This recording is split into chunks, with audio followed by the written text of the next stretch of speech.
Welcome to Rising Woman Leaders, a safe space for women to thrive in community where their voices and stories are heard. We're a sisterhood supporting each other to live our dreams and embody the sacred feminine to restore balance on our planet. Join us each week as we return to the unconditional love and guidance of our heart and our womb. I'm your host, Meredith Rom, and I invite you to walk this path of beauty, devotion, and service with us.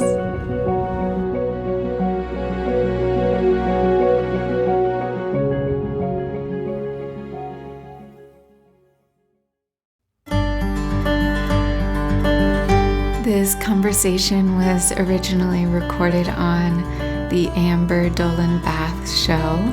Amber is a past client of mine, and her partner Jacob invited us to have a conversation about relationships. You can be sure to check out Amber's podcast and her content, which I'll include in the show notes.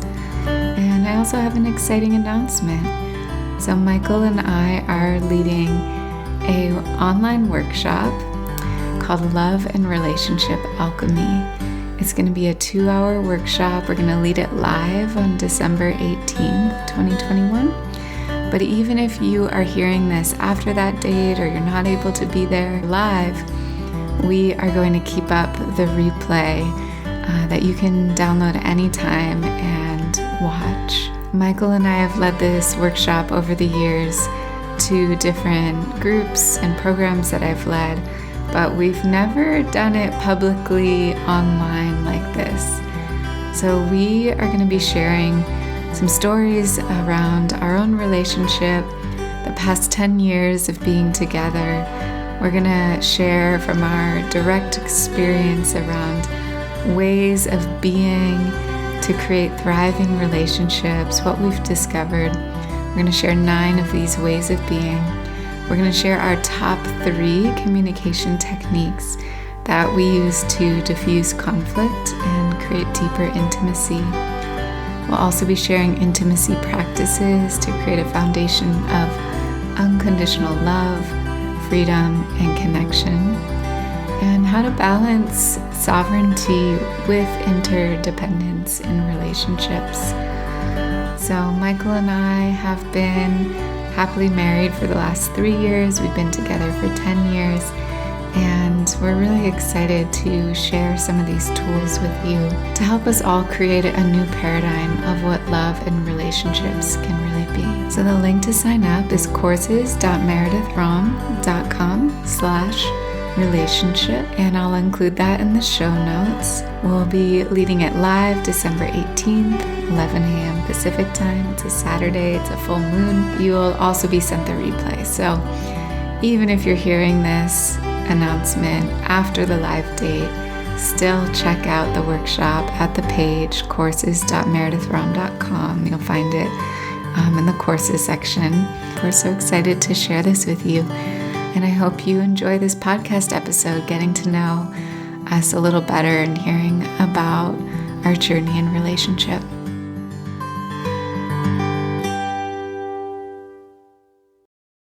Hello, everyone, and welcome to the Intuitive Goddesses podcast. Today is a special podcast because I have both my partner and my wonderful coach and her partner, Michael, with us. And we're talking about relationships today, which is a topic that I wanted to dive deeper into as me and Jacob became parents, and conscious relationships was like just on my mind all the time.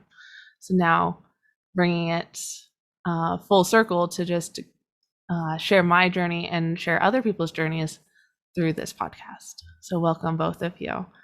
And if you wouldn't mind just sharing a little bit about yourselves. Thank you, Amber.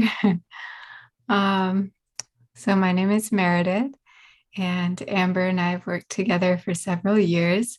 I think we've both witnessed each other's transformations over time. And I do women's leadership coaching, yoga teaching. I also have a podcast called Rising Woman Leaders. And I really support women in coming to their whole sovereign selves and I also bring women together in groups in ceremony space so that we can connect with each other and bring all the parts of ourselves that maybe didn't receive the love that we always wanted to come and to feel fully seen.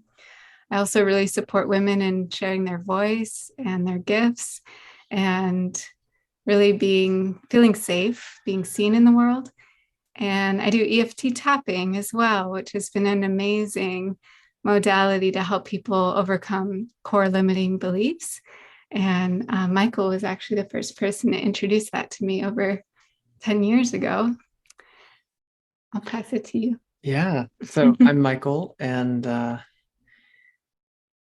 feel like I'm succeeding in relationship. I've never thought of myself as particularly awesome at it, but when I look back, I've been in long-term relationships since I was 16 years old and have successfully moved in and out of them, when they were working or were not working. And I'm also an emotionally governed generator. So I feel things really deeply. And I know for a lot of people out there, that is a big challenge in relationship, like these kind of unexpected moments where something comes in and there's a reaction happening. And how do you keep your cool and not go into judgment and blaming and actually asking for what's really needed?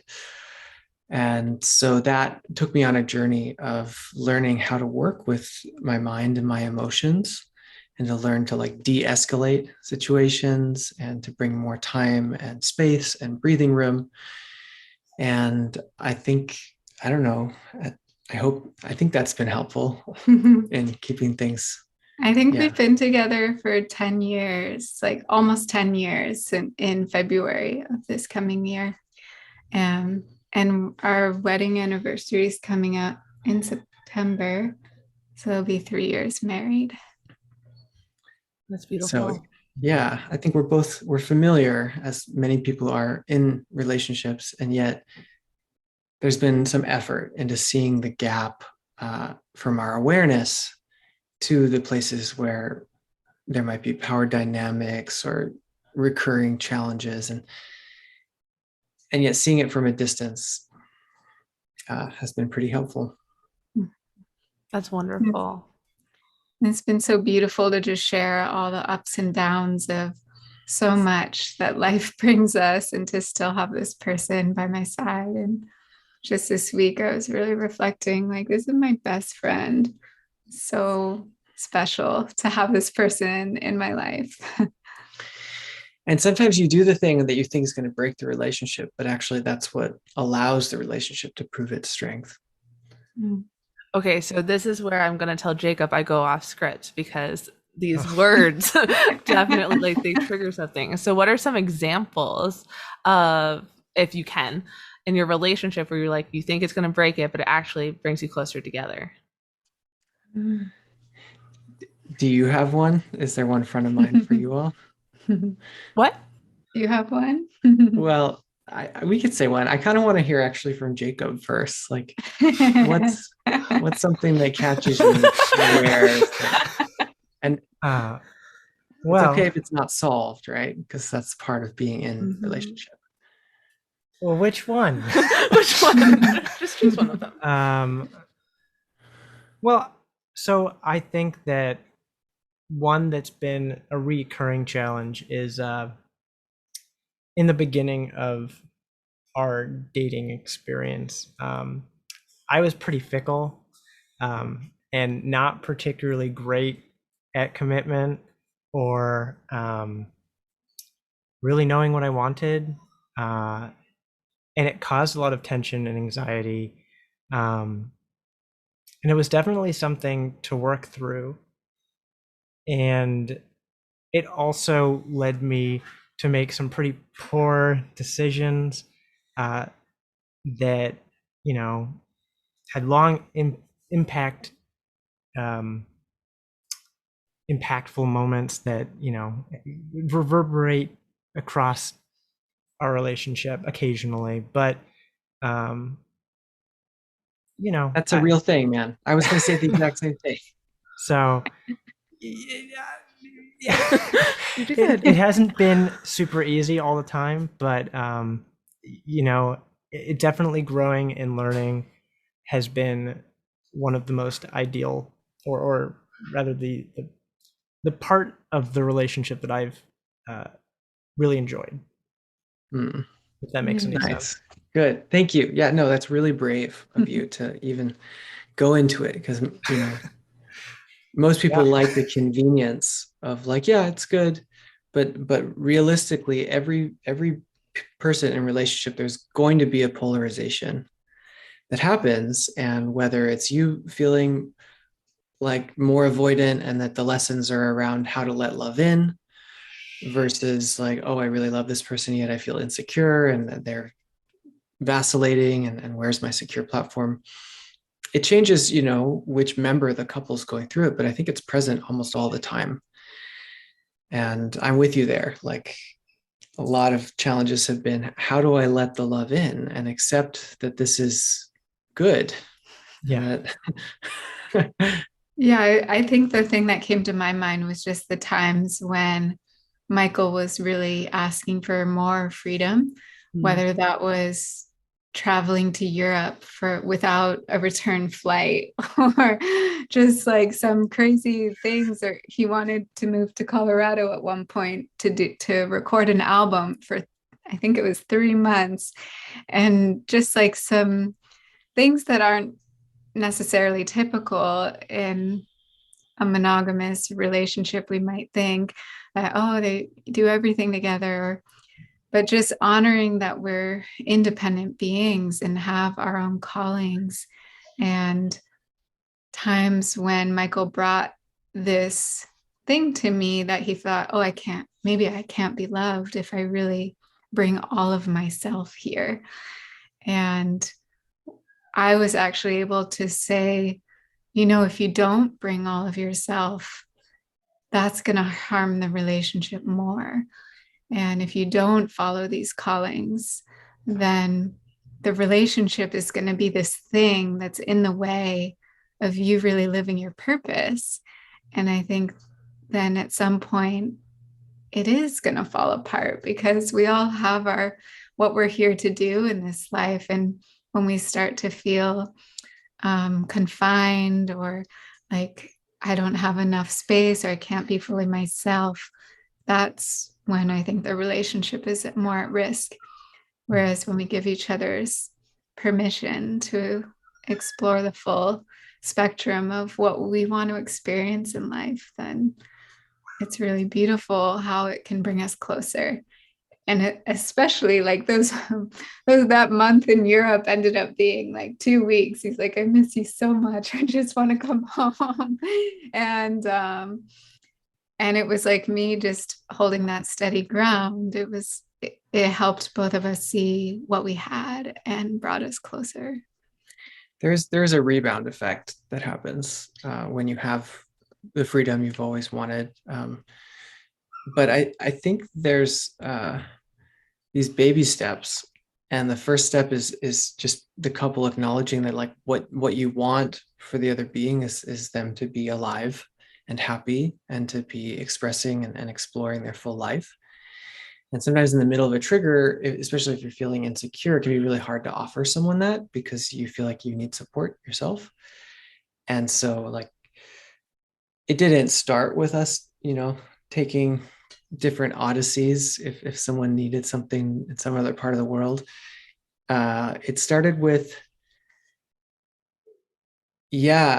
like me noticing how guilty I felt staying when I really wanted to go do something fun on my own, and how that just, I wasn't doing anyone any favors. Like, you can feel that.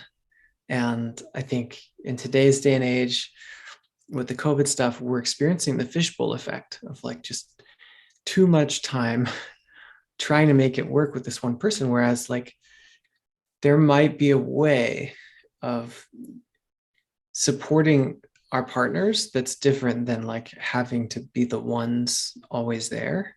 Like, maybe what supports our partners is claiming what's necessary in order to feel fully alive.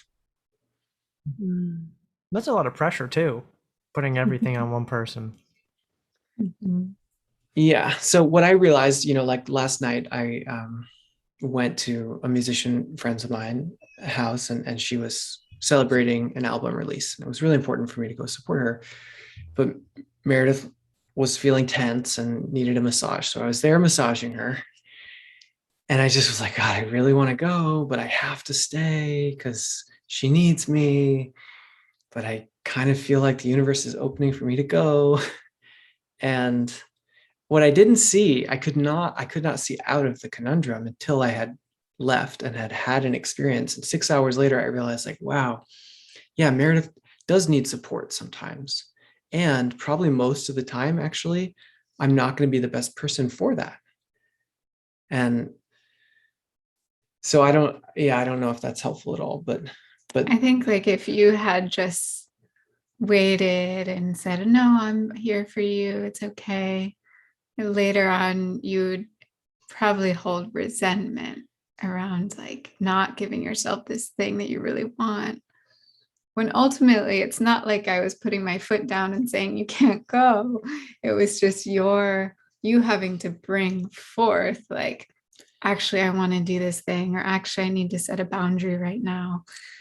yeah, it was my own habits of being a freedom-loving, avoidant-oriented being who feels guilty and shameful about that. And I think a lot of people can be there and say, oh, it's okay on the surface. Oh, it's okay. But anytime there's something under the surface, it's hard. So I think if there was like step one, it would be like, how do you bring your true self to this person who loves you? And say like, wow, my truth is that I don't actually care what's happening here and I need to go swimming. Something like that, right? Yeah. Yeah. No, that's actually a lot better than trying to be there for someone when there's an underlying mismatch of energy. I have appreciated in the video that I had watched in both the Sovereign Circle and now the Priestess program, you had offered, both of you had offered this exercise with the spider. And if you have one leg, your partner being everything, you're going to be very unstable. And so you need to have other things and to like fill those legs. And at first, what was it, 2 years ago? Yeah, 2019. When I had done this exercise, I had like a couple of legs, or at least I felt that way. Like I felt like I had a couple of legs, and I was like, oh, I need to work on this. And over the years, have been able to add those legs. But I had a lot of insecurity around like allowing Jacob to just follow his calling and being like, oh, this isn't about me, it's about him, because it always felt like it was about me. And so how, if you guys, did that, if you guys felt similar in the insecurity place, how did you resolve that insecurity?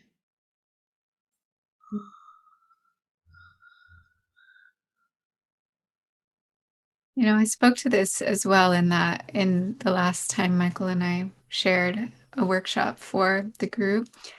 That essence of the feminine and masculine, and what the essence of the feminine sometimes most wants to hear is, I'm here for you. And what the essence of the masculine sometimes most wants to hear is, I honor your freedom. And if we as whole beings with feminine and masculine inside of us find a way to come into that inner union of, if I'm feeling insecure and unable to say, I honor your freedom, how can I create my own inner fortress of, I'm here for you, for myself? And through that community support and those other spider legs. But likewise, in this example for Michael, how can he create his inner fortress of, I honor my freedom, and to know that he, even like ultimately, no matter what I say, like that he is a free being and no one can take that away from him. Because sometimes a person in avoidance actually doesn't feel secure about their freedom.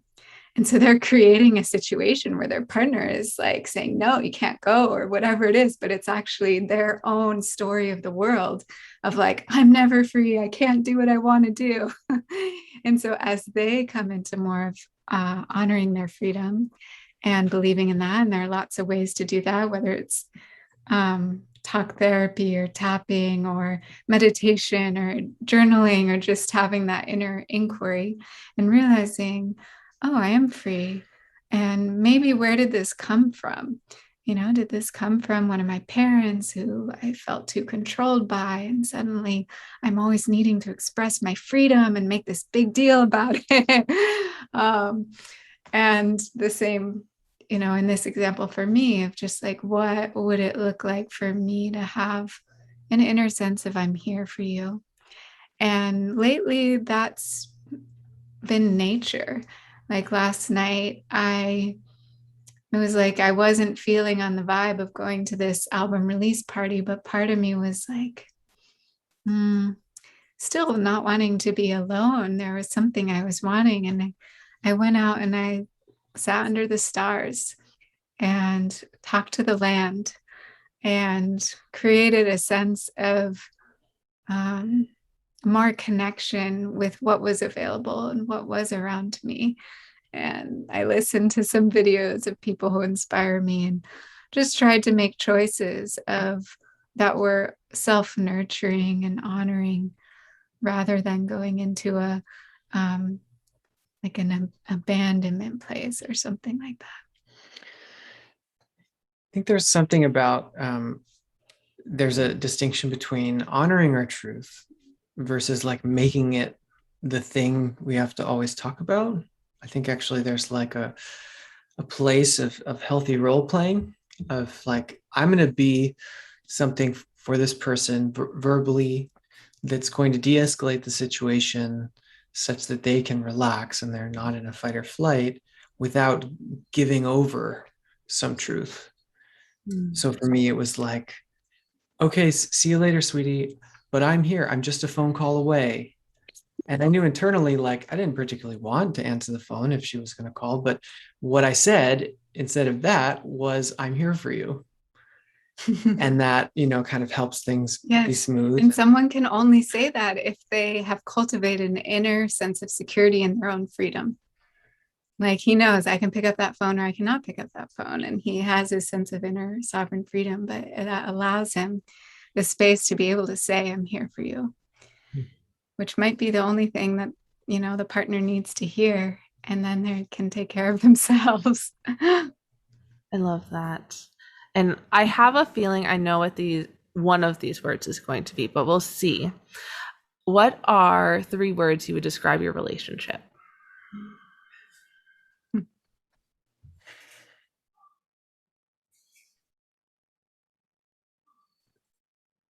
One word that comes to my mind is reliable.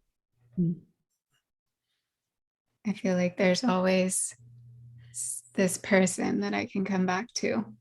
And I think the first time that really landed for me was when my grandmother passed away, maybe like 5 years ago. And it was just, that he was the first person I told, and I was able to feel his support. Or again, what comes up is I got in a car accident and he was the first person I called, and he happened to be like 1 minute away. He was there within seconds. It was just like so reliable. That's been really amazing to have that sense of family. I would say compassion is another big one. Like there's a sense of, we've been using this as a workshop of like showing each other the parts of ourselves that we're not proud of, and then allowing the other person to love us for that. There's a beautiful risk that we can take in that level of sharing, which is different than like having to work on ourselves in secret and then present to the relationship as wholeness. Yeah. If you guys feel complete there, that's okay. There's one other thing I just want to say. It's not even necessarily related, but I think it comes up all the time with regards to like breaching into that level of intimacy, like where it goes from like, hi, how are you, to like, hey, I'm really struggling here. And maybe it's so there's just something I see, which is a form of conditioning that I play around with. And I don't know how much Meredith plays around with it too, but I call it hiding in the relationship. It's like getting into comfortable dynamics so that other dynamics never have to be addressed. And it's like, it's actually easier for me to like be kind of like somewhat grumpy and subdued and working all the time than to like come to her and say, hey, I feel really out of control with work and kind of unhappy with some of these directions that are going, and I don't know what to do. You know, it would be easier for me just to like close the door and say, I've got a lot to do. I have to work. So just anyone listening, I would encourage them to like see, where are you hiding out in your dynamic, and where can you take the brave step of including someone in a place that you haven't let them in yet. That is it's a necessity in a relationship to be able to communicate that effectively. And also, for those who are maybe tuning in for the first time being like, I don't do that in my relationship, and also that scares me, what do you say to that person's fear?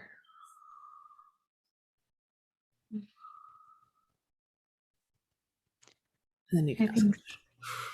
Yeah, when we find the inner bravery, maybe it's just a baby step at first, but we need to have some kind of positive feedback loop in being vulnerable and being met with more intimacy. And then we start to learn that if I allow myself to be vulnerable, that's going to create more intimacy and connection in my life.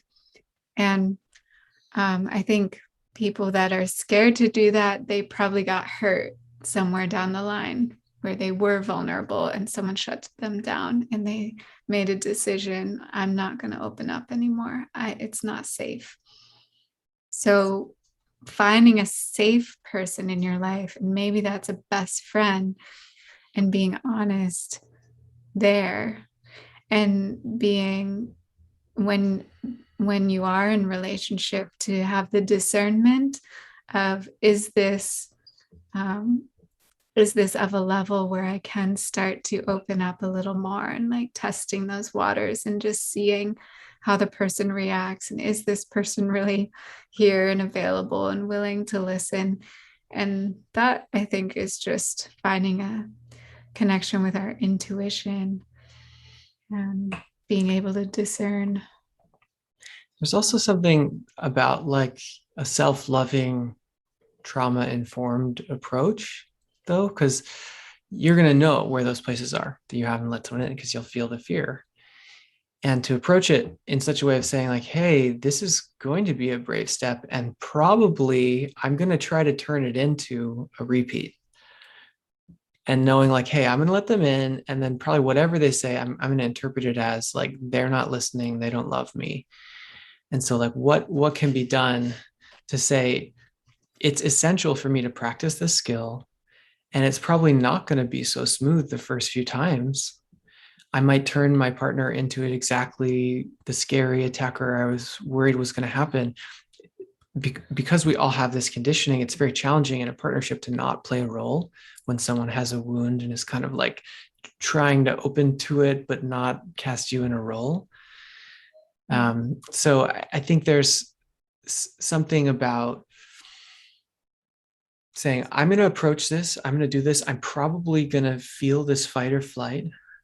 And what can I do to have a part of me, in addition to like trying to be with whatever's being shared? Can I have a part of me that's just inside, that's like rooting me on and saying, it's so awesome and so courageous that you're doing this right now. And yeah, wow, this is really scary. And look, they're looking a lot like the scary person. And yet, but holding it in this way of like, oh, we're workshopping. I'm using this as an opportunity to retrain my fight or flight. because I trust in this relationship. And I think we all deserve to feel like our relationships are resilient and that we can try things out. Yeah, maybe just celebrating yourself for having the courage to bring it up, even if it doesn't go well, because it's a huge step forward to breaking a pattern. And this web of support thing is very real.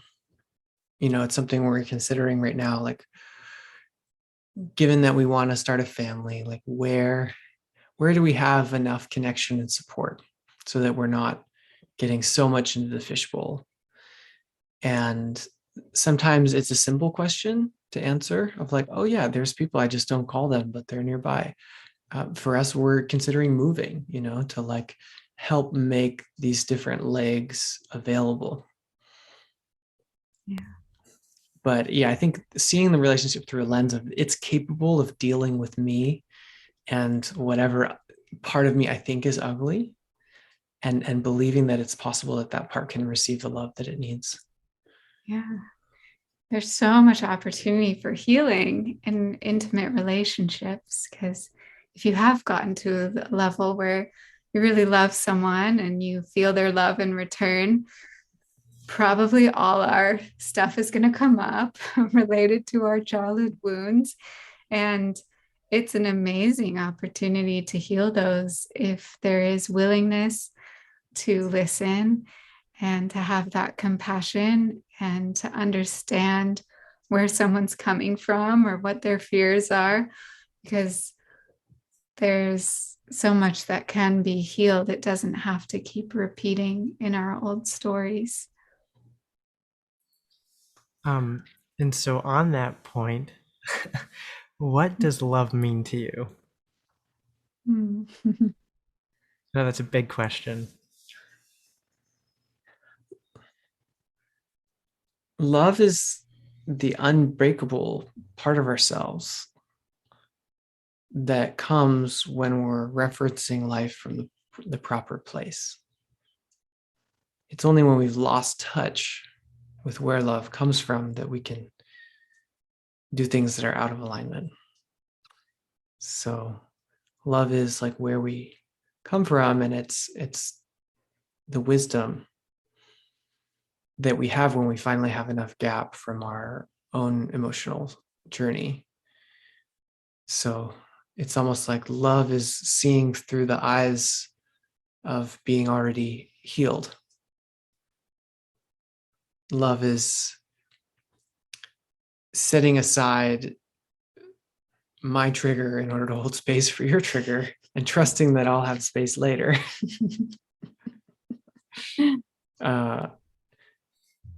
And then speaking to that if it becomes a dynamic that's unhealthy, and saying, you know, I really need my trigger to go first for the next few months. I feel that. What came to my mind was just love is a feeling, and just like a heart warmth, glow, awe, wonder, connection. I mean, I think of there's love in intimate relationships, but there's love with God, there's love with a child, there's love with a pet, like love with a best friend, with a parent. And we experience those in all different ways, but there's something in the heart for me, the feeling of it. The feeling comes from love being a way of seeing. When someone's presenting in a way that's different than how I would want, or surprising me, or something that's like changing something about my day, which is often where a lot of these conflicts come from. It's like you thought something was supposed to happen and then something else is happening.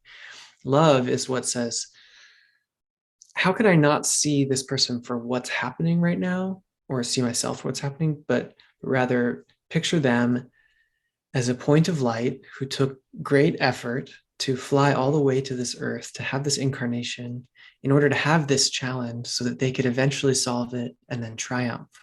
You know, like, wow, this is a hero.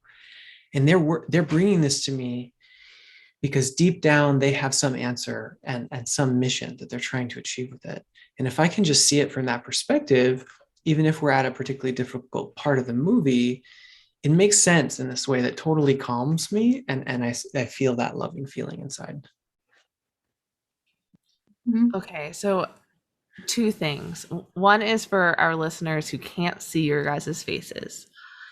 What, like, the smiles that are radiating and like their energy that's coming off the screen, it's completely just love. Like, if I could like put that in a bottle, like that's what that would be, is your guys' faces.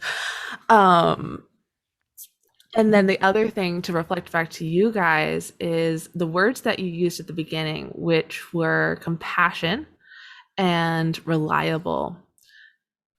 You guys just keep coming back to it in different ways. It's just this supporting of yourselves and one another, showing up, seeing your, like, it's just all the compassion. Like, it's just, I can't even describe it. It's incredible watching the two of you just in different ways come back to those words describing your relationship and things you've gone through. And triumph. Can we talk about the mere fact that Michael's like, if we could just, we come to this earth and they decided to have, this issue and they are going to solve it and they're a hero, like already, like it just is fact. Like, that's compassion, is to see above and beyond the current circumstance that we all get trapped in, right? You see beyond it and you're like, you're a hero already in your own story. You'll get there. Yeah, I think it's beautiful. But like, being really honest is a super important part of that. So sometimes I'm seeing that and feeling it and like make it through. And then I need to go lock myself in my bedroom and rock and moan for 15 minutes to like clear the emotional intensity that came into my own system. That's not really related, but it's just my own generator self of like coming to one of those thresholds. And also like this ability to feel like it's reliable. That comes not from faking it. That comes from also saying, hey, you can't count on me for this thing. And this ability to accept the no, that way when the yes comes, that also is like, it carries a strength.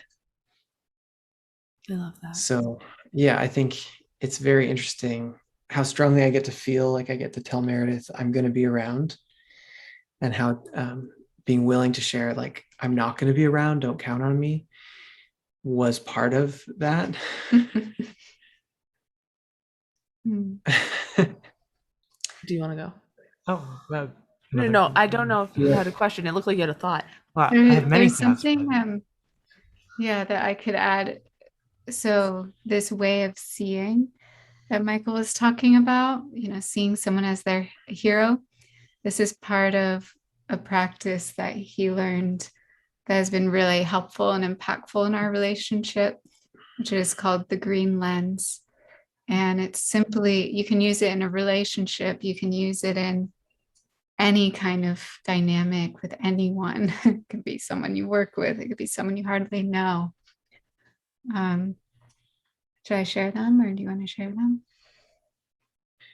Yeah, it's basically, so this universe is so crazy. Whatever we think on is what we create. And often what we see or decide about someone is how they show up for us and for themselves too. So if we see them as a drain or incapable, then they're going to be struggling there, because they'll actually feel that on them and they'll start responding to that. So instead we say, put the green lens on, and it says this person is totally capable and they have a fountain of answers within themselves to solve this. And I'm not here to have to bend out of myself. I'm just here to reflect that greatness. They're on a hero's journey. They are worthy of respect. Like, even if I think what they're dealing with is totally stupid, like you don't want to hold your breath underwater. What? Like little things that might actually be like a really big thing for someone, to see them as like, wow, I can respect this person and whatever they're going through is big for them. And then what are the others? There's two more. So this person is contributing to me right here and now. So even if they're triggering me in some big way and judging them and all that, it's like, how can I look at this as a contribution? Maybe this is inviting me to let go of my judgments. Maybe this is showing me something in myself that still needs to be healed. Seeing it as a contribution. And just that they're whole and complete. Yeah. You know, a lot of relationships we would like fill in for each other, and it feels so good to be like, oh my God, like I cook and they clean and this and that. But that kind of gets old because we each want wholeness. We don't want to be stuck. And so a lot of times there's a concession that would happen in a relationship that's like the first crack in the foundation that comes because we didn't see the other person as being whole and complete. Yeah. I think that's all of them. The big one is like, this person has their own answers. Like, I don't need to control them or tell them what to do. I see them as capable. Yeah. And what they're really, oftentimes they're saying, hey, should I buy the green dress or the red dress? And what they're really saying is like, will you love me for how confused I am about not knowing what dress to get? Every time I've chosen a dress, it's like things get ruined. But every time I'm like, wow, it seems like you just really are working on this decision. It's like, yeah. What do you think is best? That's a good MI. Yeah. And playing with polarity is also very exciting, and it can take different rules. And I don't even think the words masculine and feminine are useful in this context, but we'll just say there's parts of ourselves that we default to being, and then there's parts of ourselves in our soul that we really want to be.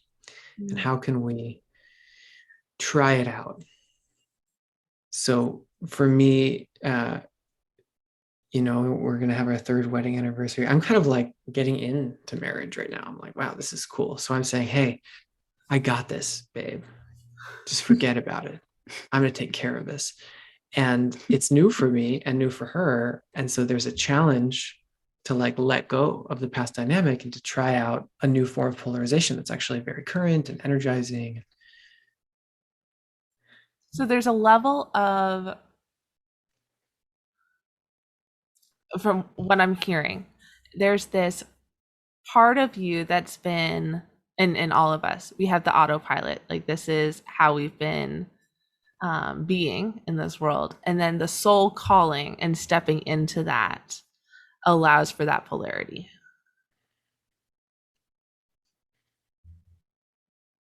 We're either going to decide that this world can't handle us and we'll live in a really small world, or we're going to decide that every part of us has a place here, even if it's something that feels really far away that we've never ever let ourselves do. And then we'll see that this world actually has space for that. So I like that. Yeah. There's just certainty in what they're saying. It's like, yeah, like I'm awesome and she's awesome and we're going to do our own thing and we're going to come back together and all's going to be well. The thing that kills the relationship is me deciding that I could never change jobs because so-and-so needs me to have this amount of money, or that they'll never accept that I want to cross-dress or something crazy, you know, like these things that sometimes come up that are like, oh my God, I could never, ever bring that up. I personally don't fantasize about cross-dressing, by the way, but it's just one of those things, right? Of like, you could feel how, like, if that was really true for you, it'd make you feel very small. You wouldn't know what to do with it. And if you held that close year over year, probably the relationship would vanish. But if you said, wow, this person can handle all of me, and I actually believe that what they want most is for me to be fully alive. then I'm going to tell them, and they're going to like hopefully join me in celebrating trying something new. Yeah. I love all of this. Yeah. We have to go totally off script. I'm sorry, babe.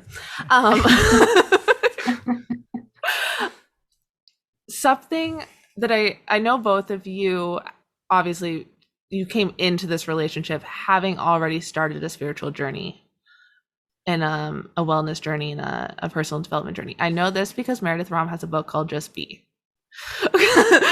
So plug in there. Must buy. And so what was that personal journey that you guys took? And obviously in relationships you fluctuate in and out anyways, but when you guys were coming into relationship from your own personal development, previous relationships, all of that, how did that merge so you guys could start being in a relationship with each other?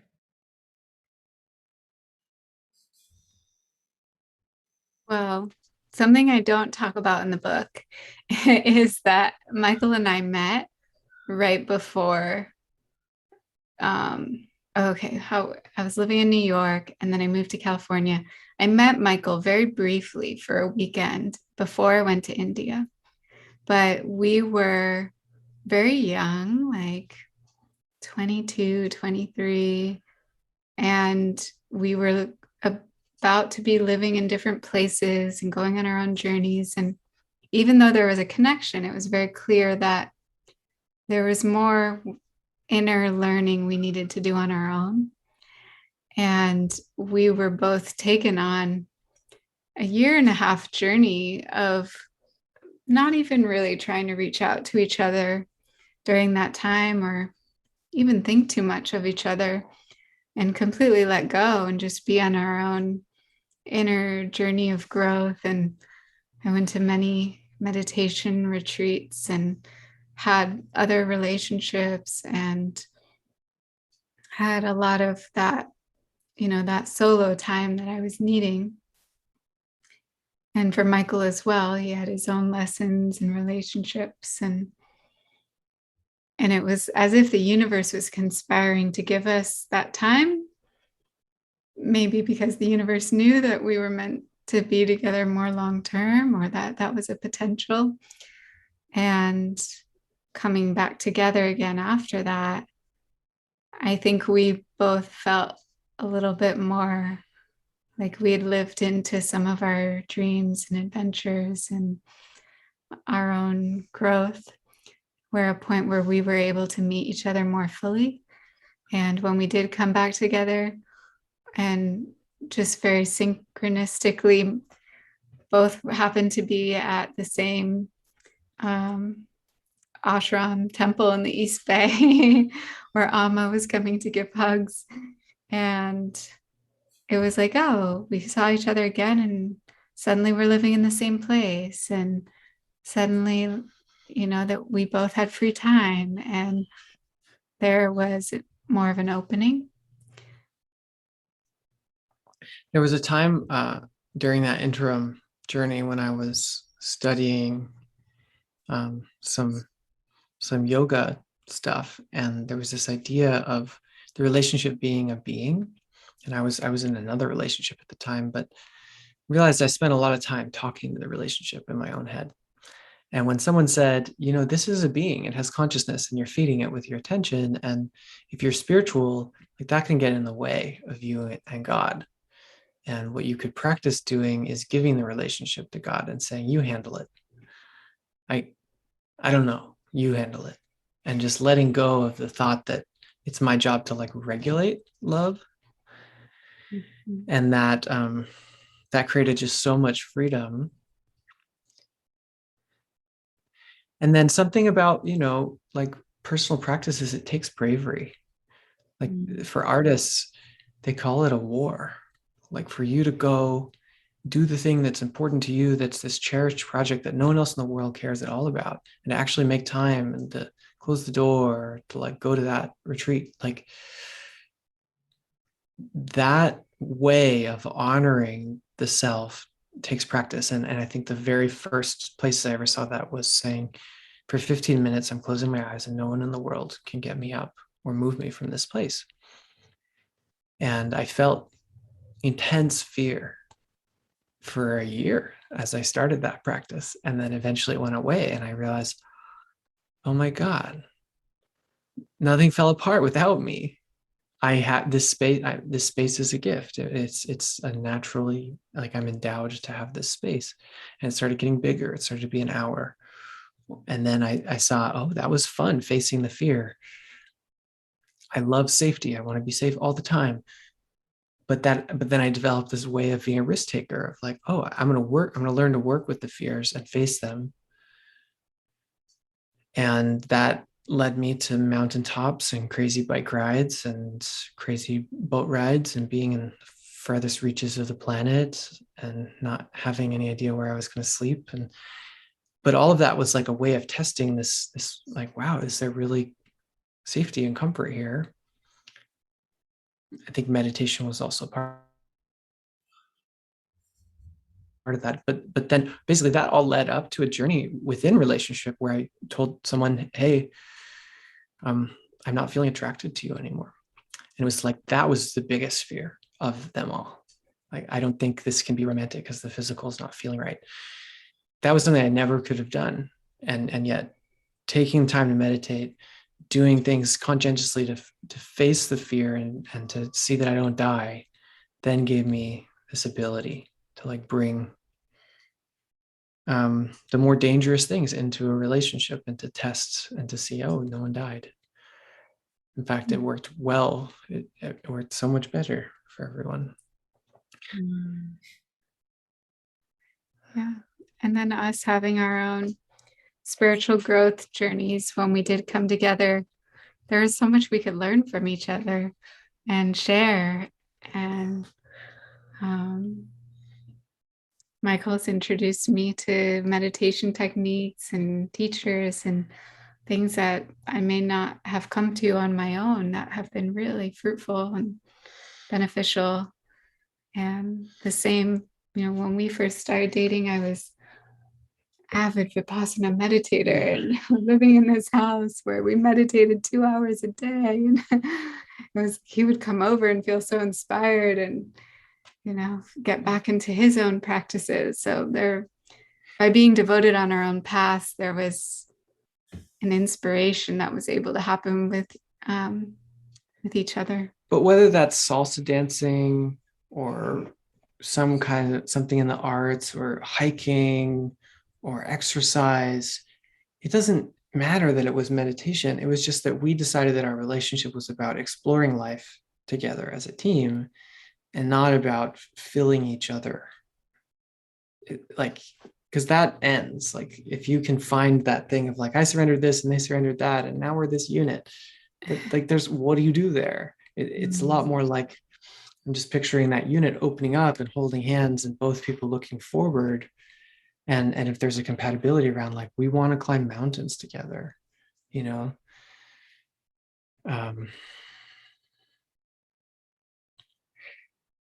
I think meditation is super important, though, like, to have a way of realizing, like, I'm at risk of indulging in getting really angry right now, or really, really self-pitying. If you can work the meditation enough to see those things happening in your relationship, it's going to take the edge off, because you're not going to indulge in these kind of more the reactivity things. It gives you a pause right before reacting to something, when you start to develop that awareness of watching yourself breathing, watching yourself being in, all your body sensations. When that becomes second nature enough, and then you feel the emotion or you feel the anger, you realize, oh, wow, I can take a breath right now before going into saying something I might regret. And you learn that there's a different signal. Like, the one that you're not supposed to follow is the one like, it's going to feel so good to just say this to this person. That's like, I don't follow those cues. But then there's the other cue of like, I'm going to let this person in. So usually it's like, it's not something that you're telling them. It's more just like you're letting them into a part of you. there's a lot of invitations when in a relationship rather than these obstacles that our mind can start putting into the relationship. Like we just start projecting, and in the invitation to just let down whatever the mind's chatter is and go within and tune within to your soul and even the feelings and letting them into the mind chatter, sure, but like let's not project anymore. Let's relinquish that. Let's get comfortable getting uncomfortable. Yeah. And I don't recommend sitting in those situations. It's like, if it's more like, let's tell the truth that we're projecting now and we're not seeing clearly. And maybe someone goes on a walk and someone else goes on a bike ride. The couples who like stay in the heat of it to like figure it out, I don't know if they're actually achieving anything. I think they're just spinning.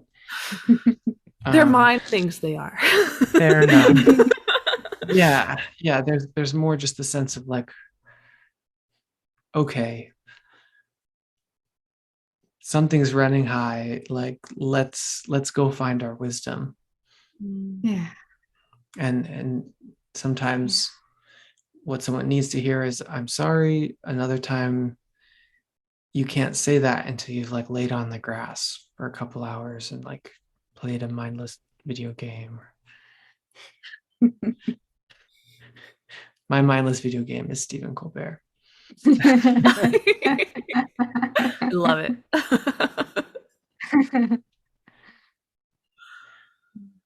Well, I want to be mindful of the time. So to wrap up, do you have any last questions? So many, but I can't think of any right now. Like there's too much information right now. So was there anything that either of us shared that's like feeling up for you that you kind of? Well, I mean, most of it, to be honest, is very. It's a completely, and I've kind of been. You know this.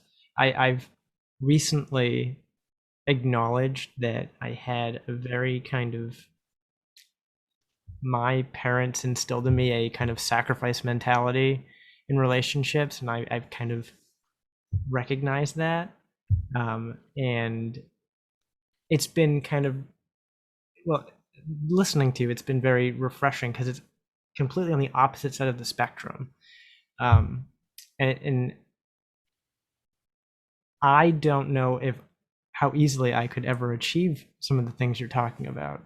And like we do several of the things, but not everything, obviously. So I don't know. Probably you're feeling, probably there's this thing where she actually wants you to not sacrifice. And yet this conditioning says, I gotta make this person into someone who's demanding that I sacrifice for them. And so that's how it's going to appear to you a lot of the times. Could be true. So the challenge is like dealing with the interiors of our own minds that have a story about how the universe is supposed to go. And then, I don't think there's an easy solution, but I think there's truth in that we each were given a life, and we don't have to, like, there's the valuable part of sacrifice that comes from like a strong yes, like I'm laying down my life for this person and that's what feels right. Mm-hmm. But then there's the obligatory one, which is like you didn't actually want to do that. And then so learning to discern like which is the sacrifice that has value. Yeah. And I was the same way. I said yes all the time. I didn't say no until 2014. It was my first time in my life ever saying no. And it sounded like a gun was going off. It was like, I said it, we were both like, what was that? And what came out really was like all of the anger of all the times when I made a sacrifice I didn't really want to make. But we got to look at it and be like, wow, that was really messy. That like carried a lot of emotional impact that didn't need to be there. But that was where I started. Mm-hmm. And to practice. I'm like, Michael, you don't have to do anything you don't want to do. And you can also say no in a nice way. It doesn't have to be this like big charge, like no. But I think that's what we're here for, is we're here to try and practice what's not natural, what we weren't taught, and to come up with deciding like what is the way I want to live? How do I want this to look? And that was important in our marriage. We said, like, so much about marriage in pop culture is horrible. And then, like, what if we decided something that was an inspiring way of looking at what's possible here? Possibility, sovereignty, like all of these words are just popping in my head of, if I could create and I might actually, from this recording, I'm going to create like this word thing on Canva, and I'll just share it with you guys and be like, this is Michael and Meredith from my perception. A good web. But I think everyone should know that if you can't mess up true love. So if the relationship is going to be able to hold it, why not try out something new? Or even like, hey, I'm noticing that I really don't feel like I can say no to you right now, but deep down I kind of want to, and I feel shame that I want to say no to you. You know, it's not the same as saying no, but it's like letting them in. And they're like, oh, wow, you're really struggling with this. Yeah, or letting out the stories. I have a story, you're going to get really mad if I say no about this, and so I'm avoiding it. Yeah. And then you can talk about that's actually true. Yesterday, I really wanted Meredith to fall asleep on the massage table so I could sneak out and go to my party. And it didn't happen. So I had to say, hey, I'm going now. And that was like, but. And it was totally fine. Yeah. Yeah. I thank you both for sharing so much, for being vulnerable, for being playful about it. Your energy is beautiful. Very insightful. I loved this. We're thankful for this too, you know, because it's good reminders all around. I also, again, because our listeners can't see, but they got closer together throughout the entire recording. It was so gradual, so graceful. Where can people find you, and what can they expect from the two of you separately or together in the future? My website is meredithrom.com, so feel free to include a link to that. And the podcast Rising Woman Leaders, it's in all the podcast places. And what else? We're talking about actually leading a workshop on relationships for the public, because up until now we've only done it for some of my more intimate groups that I lead. So I think sometime this fall we'll put that out. Yeah, if you get on Meredith's email list, they'll find it. And I am a composer and a songwriter, and I write slow and deeply in tune emotional music to rest and cry to. So if you ever need to go into the feels, you know, Michael Zeligs, there's a lot of songs there. And I keep getting reports that people see it as a nice source of connecting to what's real and helping the emotions move.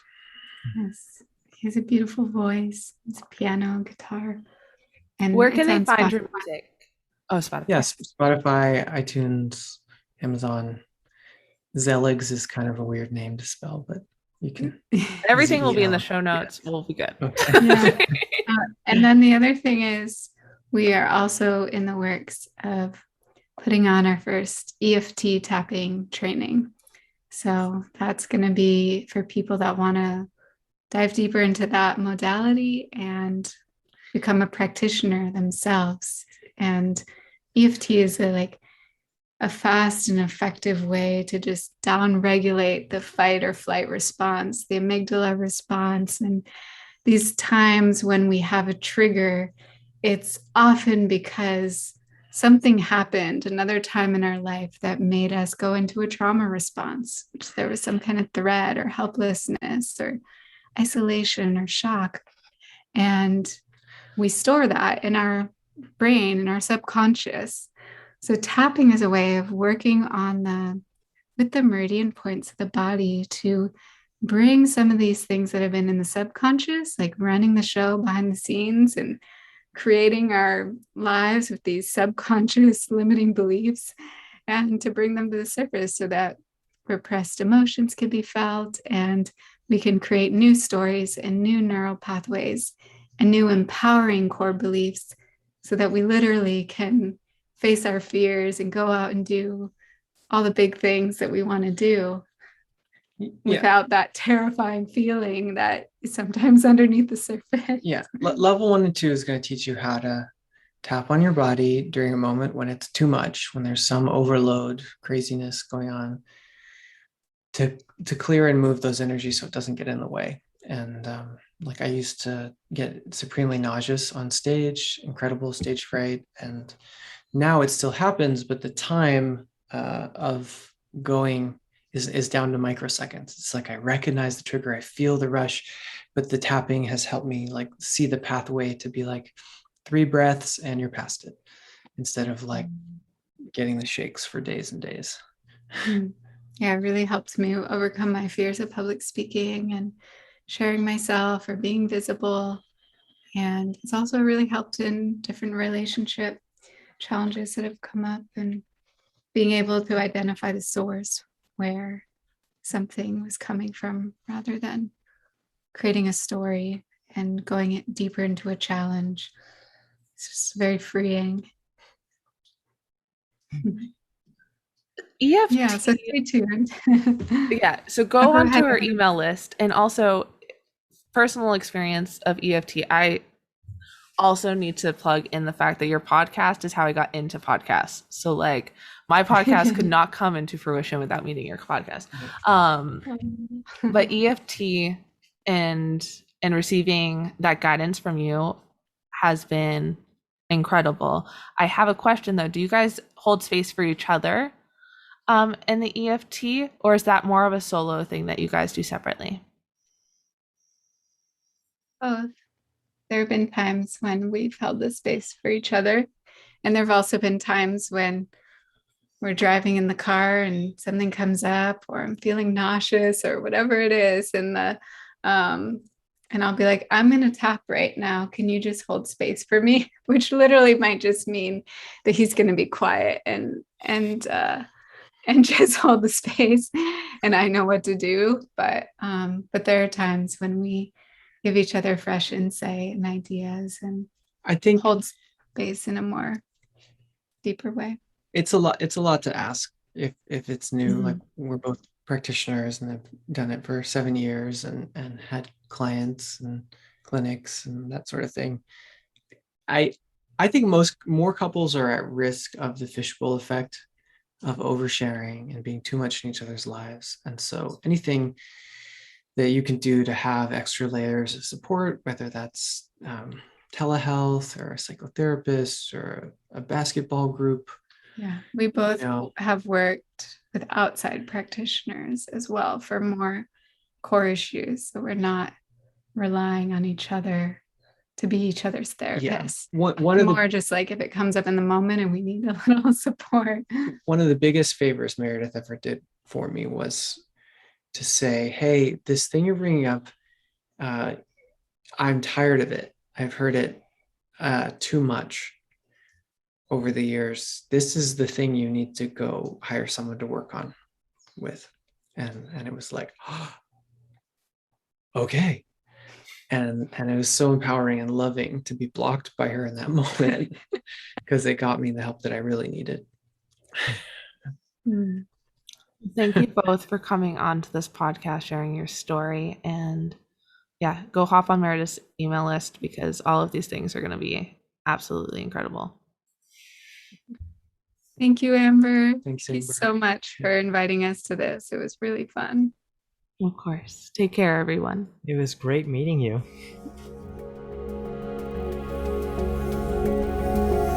Thanks so much for taking the time to listen to this episode. If you liked it, share it with a friend or leave us a review on iTunes. You can also follow along on Instagram at Meredith Rom and sign up for email updates at risingwomanleaders.com to be sure to receive all the new and inspiring content. Thanks again for being here. It's an honor to walk this path with you.